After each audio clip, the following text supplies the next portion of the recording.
Welcome back to the KEMPIRE Daily YouTube channel. In today's video, let's talk about the latest episode of 90 Day Fiancé. As we talked about last week, we were introduced to some new couples and some couples that we've known before.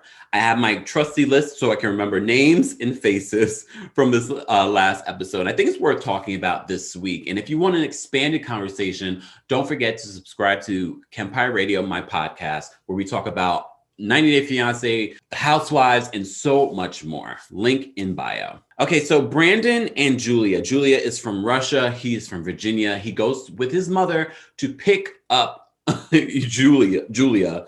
And it is interesting from the very beginning when they're in the airport. I understand you haven't seen her. First of all, I don't know if the family needed to go with him, but I get it. They're going to be a big part of his storyline.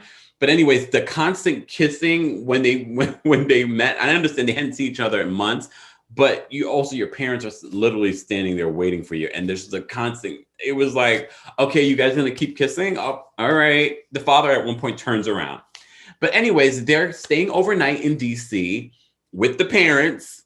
And part of me was sort of like, because the parents were saying in this episode that they don't want Julia and Brandon staying in the same room at their house, but they can stay in the same room at the hotel. I get it's under your roof, but at the same time, I don't get it. It's like, and Julia did not like that either. Because Brandon had not told Julia that, oh yeah, so when you come here, you're going to be staying in a separate room from me. Even though I don't, different cultures, me personally, I mean, I would understand and be like, okay, it's your house. I don't be disrespectful to your parents. Julia, though, she is going to bring it this season because she's like, why? She's like, I don't understand that. I don't accept that. But as soon as they get to the hotel, Julia's like, first of all, the mother is going to be annoying. She is going to work everyone's nerves because she's like, all right, everyone, go upstairs, get ready quickly. And we're going to have dinner. Julia's like, first of all, Julia probably has traveled for many, many, many hours. I understand. Can I just go back to the room for a little bit and just relax? Maybe we can go out for dinner tomorrow. I get that. But I guess if you don't travel a lot, you don't get that. Anyways, the mother brings up a lot of different crazy issues already in this in the second episode with this couple, from the birth control to sleeping apart. And, it's just, there's a lot.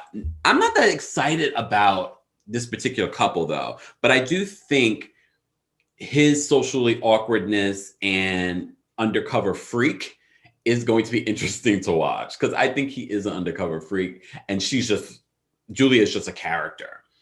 But since we're talking about our Eastern Europeans, let's talk about Mike and Natalie. And as I said to you in the last video, we know this couple, but the last time we saw them together, they pretty much broke up. I was shocked to see them on the show. And I think part of the reason why they continued to do it was because the visa was still being worked on and it finally was approved.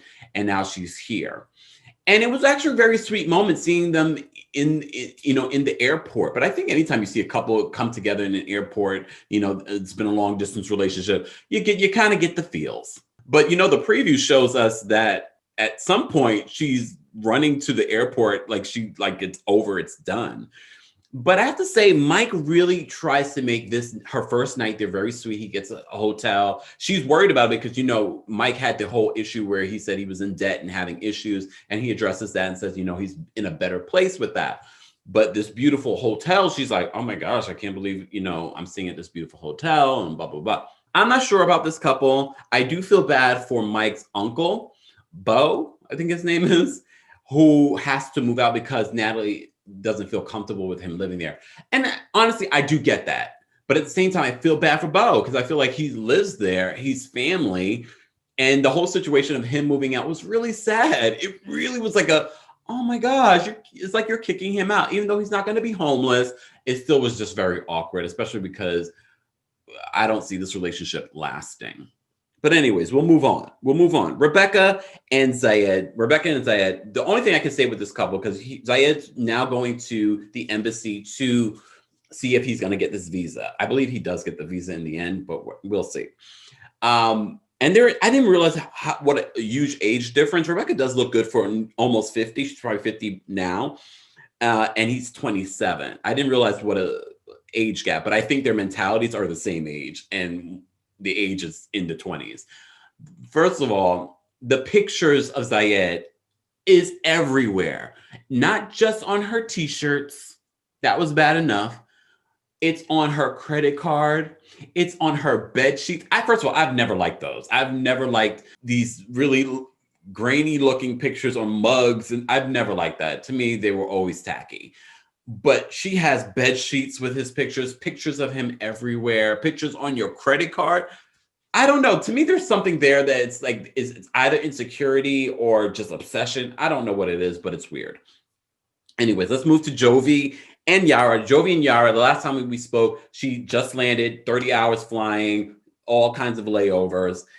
She's tired. Jovi is in this episode upset that she doesn't want to go out. She already tells him at the airport, I don't feel like going out. I just got off a 30-hour flight. But Jovi's like a little child, and he does seem a little immature. Not a little, he is immature. And he's a little upset about not wanting to go. My friends are waiting to meet you. She just got off a 30-hour flight. But that also leads into another issue where they're going to go visit his mom. And at the same time, she doesn't want to sleep over. Here's where I feel like they need to find a compromise, because I get her, maybe she's antisocial, maybe she's just someone that doesn't like to sleep at other people's houses. There are people like that. Me personally, I'd rather sleep in my own bed, but as a compromise, I'm like, okay, I'm coming here. This is going to be family. I'm going to marry into your family. I should really be able to sleep at your mom's house and be comfortable and whatever it may be. But this leads to be another issue. This couple, I honestly, based on what I'm seeing, I think the original reason why they even got engaged and applied for the K-1 visa was because she's pregnant. And of course, anytime you try to get married because of a child, it's never a good reason. Well, she lost the baby. I don't see a reason for them to even get married. They're just very two different people. And not to say that can't work because they're two different people, but she wants a certain type of lifestyle and way of being that's completely different than who he is. And I don't think that's going to work. But we shall see. They make it seem like it's not going to work in the beginning. 90 Day Fiancé editors and producers make us be like, yeah, this is not going to work. And then all of a sudden, you're like, oh, I can see it working. Maybe. We shall see. There's still a couple that we have not been introduced. There's two couples that we still have not been introduced to. But then there's Tariq and Hazel. And we met Tariq and Hazel a couple of seasons ago in 90 Day Fiancé. And they're still awkward. She still has not made it to the US yet. We learned that she is bisexual, and then that's a whole situation in their relationship. I mean, there's a lot going on in that situation because when they broke up, he was dating someone else. Like, it's a very messy situation, very hood situation. But I never really loved Hazel. Hazel to me was always very flat. She never really gave emotions. Like, you really felt like she wasn't there for a relationship. She was actually there for a K-1 visa. So it's interesting. And I think at some point they're saying that she wants to have a girlfriend. I'm like, you guys aren't even married yet. You guys don't really have a solid relationship yet. You may not want to involve other people. One thing I have to say, this 90 Day Fiancé season so far, I'm not sure. Based on some of the other iterations of 90 Day Fiancé, we were just talking about the other way, I felt like there were storylines that were somewhat interesting. So far, based on this list, I'm not loving any of the couples. But we have two couples that we have not met yet. And maybe they'll save the show. But so far, TLC, I'm not sure. But you know better than any of us, because you guys, there have been seasons where I'm like, oh, I'm not sure. And then you draw me in. I'm in so far. But let's talk about it in the comments. What do you guys think of the new season of 90 Day Fiancé? Do you have a favorite couple? What are your thoughts on the couples? Let's talk about it in the comments, and I'll see you tomorrow.